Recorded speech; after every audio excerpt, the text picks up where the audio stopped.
Have you ever wondered when humans first started saying goodbye to their loved ones? When did we stop simply leaving our dead behind and start performing rituals, creating graves, and remembering them in a special way? It's a deeply human question that connects us to our most ancient ancestors. Today, we're journeying back hundreds of thousands of years to uncover the very first whispers of burial rituals, a practice that reveals the dawn of complex thought, emotion, and maybe even spirituality.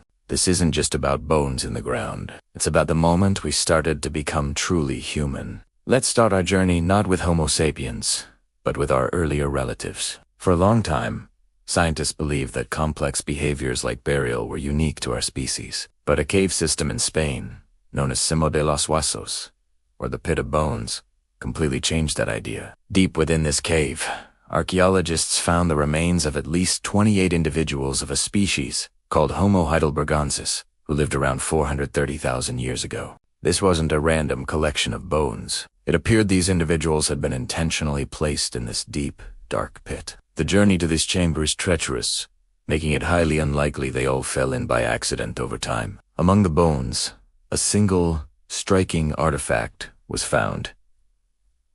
A beautifully crafted hand axe, made of reddish quartzite, a material not found anywhere else in the cave. Archaeologists nicknamed it Excalibur. Why was it there? Was it a tool left behind? Or was it a symbolic offering, a grave good, placed with the dead? The scene at Cima de los Huesos strongly suggests a deliberate act of disposing of the dead in a specific, protected location. While we can't call it a formal burial with all the trimmings, it's a monumental step. It shows that 430,000 years ago, our ancestors were already treating their dead differently, separating them from the everyday world. Now, let's fast forward and meet our closer cousins, the Neanderthals. For decades, Neanderthals were depicted as brutish and unintelligent. But modern archaeology tells a very different story. They were sophisticated toolmakers, skilled hunters, and it seems they also cared for their dead. Several sites across Europe and the Middle East provide compelling evidence. At a site called La Chapelle-aux-Saints, in France, the skeleton of an old Neanderthal man was found in a shallow pit, carefully positioned. He had suffered from severe arthritis and had lost most of his teeth, meaning he would have needed help to survive. The fact that he was intentionally buried suggests he was cared for in life and respected in death. Another incredible site is Shanadar Cave in modern Iraq. Here, a Neanderthal skeleton, known as Shanadar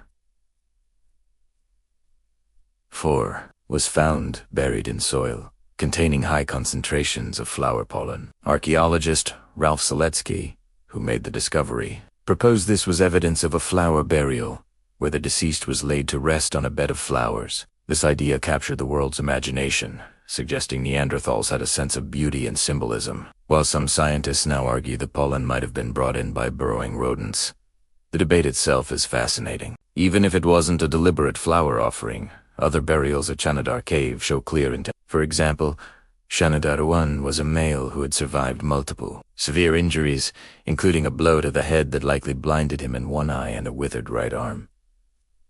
He couldn't have survived alone. His community cared for him for years, and when he died, they buried him. This care for the weak and injured, followed by intentional burial, speaks volumes about Neanderthal, social bonds, and empathy. So, when do we see the first definitive evidence of burials by our own species, Homo sapiens? The earliest undisputed Homo sapiens burials date back around 100,000 years ago, found in the Skal and Kafsa caves in modern-day Israel. These weren't just simple pits. The burials at Kafsa are particularly remarkable. In one grave, the skeleton of a young child was found, with the antlers of a large red deer, carefully placed in their hands, held close to their chest. Can you imagine the scene? The grief, the care, the placement of a special object to accompany a child into whatever comes next. This is not just disposal. This is rich with symbolism and emotion. Another grave from the same site contains a double burial of a woman and a child placed at her feet. These scenes are profoundly moving and undeniably modern in their emotional weight. Another key element that appears with early Homo sapiens burials is the use of red ochre. This natural iron oxide pigment was often sprinkled on or around the body, staining the bones red. We see this practice across the globe in later periods. Why red? Perhaps it symbolized blood and life, a way to magically reanimate the deceased or give them vitality in an afterlife. Whatever the exact meaning, its consistent use points to a shared, abstract belief system or ritual. These early Homo sapiens burials show a clear cognitive leap. They weren't just mourning. They were creating a narrative about death, using objects and colors to express complex ideas about life, loss, and perhaps a journey beyond. As Homo sapiens spread across the globe, burial practices became even more elaborate. Let's look at one of the most spectacular early burials ever discovered.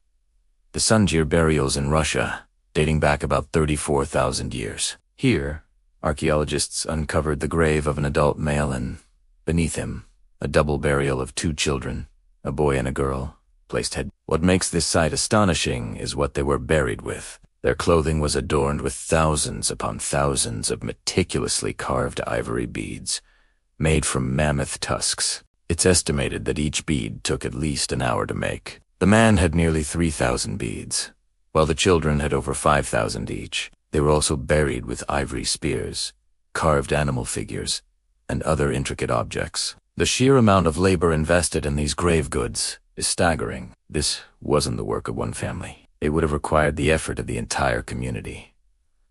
The Sungir burials tell us about more than just ritual. They tell us about social structure, the incredible wealth buried with these individuals, especially the children.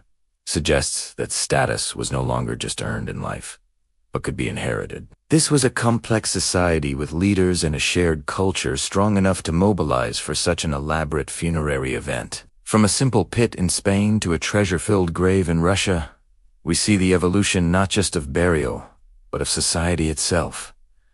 So what does it all mean? Why did our ancestors start burying their dead?